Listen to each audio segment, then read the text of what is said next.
church? What is church? Well, I would like to give you the real definition of what church is. You experience it all the time, and it's something that has been shown to me or clarified in my symbolic reality over the last few days. First, let's start with identity. Now, I've discussed with you scalar reality. Atoms coming together for molecules, molecules coming together for tissues, tissues coming together for cells, cells coming together to be organs, organs coming together to be you, people coming together to be this and that, a species, the identity of the human species. Within that, though, you have different organizations. Your very body is the organization of structure around intent. The why is the what is the why. You could take a magnet and put it under a piece of paper and pour metal shavings onto the piece of paper, and it will organize themselves around the magnetic field. You can have a dust storm on a baseball diamond, and sometimes you see this little mini tornado form with the granules of sand being organized around the force of the air molecules. Right? Everything is an expression. Your whole reality is the symbolic. Somebody once told me, when I had a little group discussion going once, because of what they felt, they quoted something in the Bible. I haven't read much of the Bible, so I don't know a lot of the quotes. I love it when people pose parables to me and ask me what they mean, but that doesn't mean that I've memorized them. But one person said that apparently Christ said that whenever two or more people come together in my name, I will be there. Let me explain to you why that would be. First of all, forget about the name. You probably don't know the real name.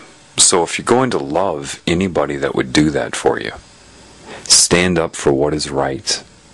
Just the whole idea, just love the expression of it, the intent of it, as the being that intended for that loved his intention.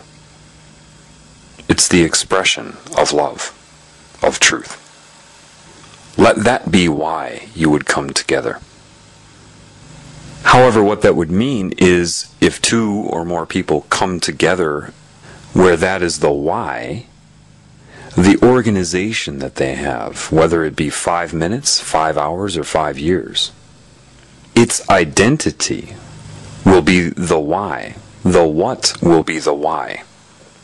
If 3 people come together in a moment for a common reason, then the identity of the group is just the organization of people around the identity, around the why. The very same reason your cells are organized around the why.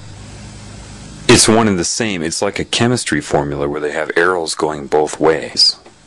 Structure and energy. The arrows going between the two.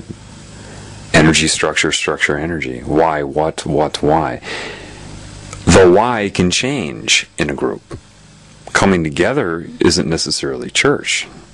You can come together for hateful reasons, to have malicious intent.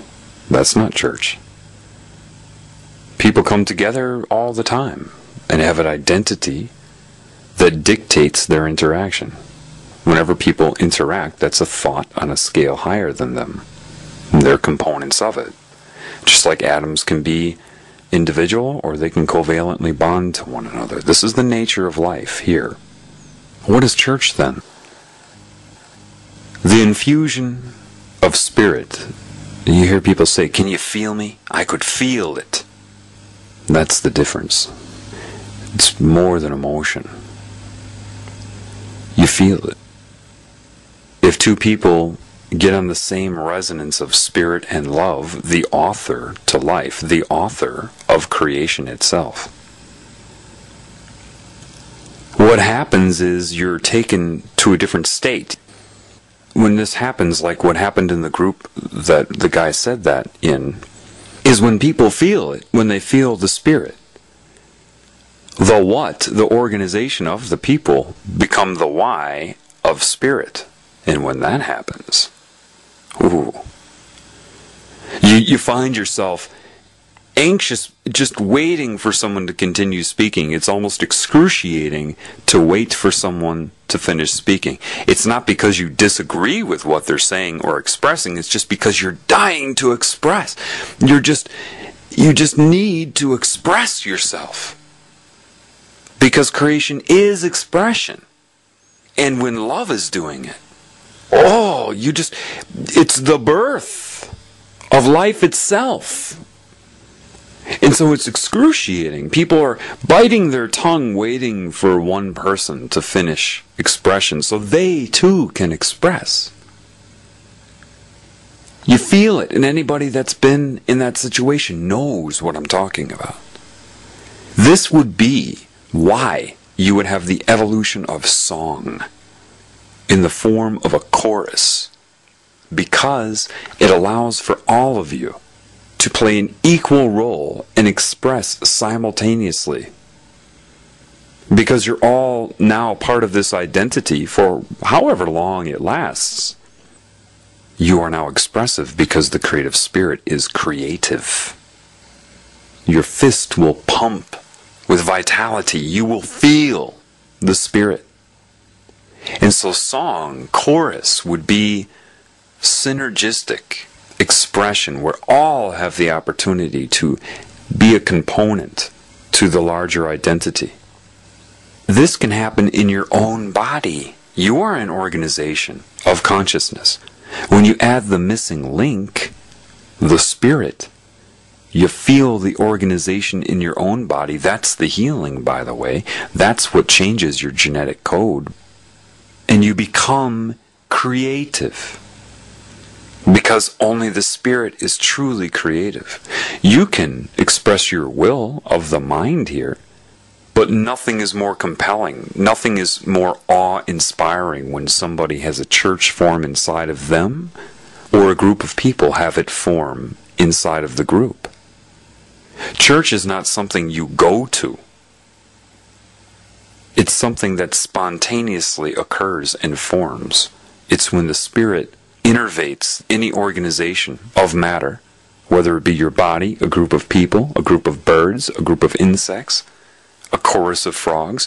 When that happens, the missing link is added, the love, the creative spirit is there. And any other organization of consciousness, a person, for example, in observance of this, will be in awe. We're all designed to be in awe of love. I can see where architecture originally came from. Somebody that had this inside of them, it's only natural that you want to create. It's not to, give a gift to score points with some deity. No. You're alive. You want to create. What has happened is that true architecture, which is the spontaneous church forming inside of you, the creative essence of the spirit creating, has been turned into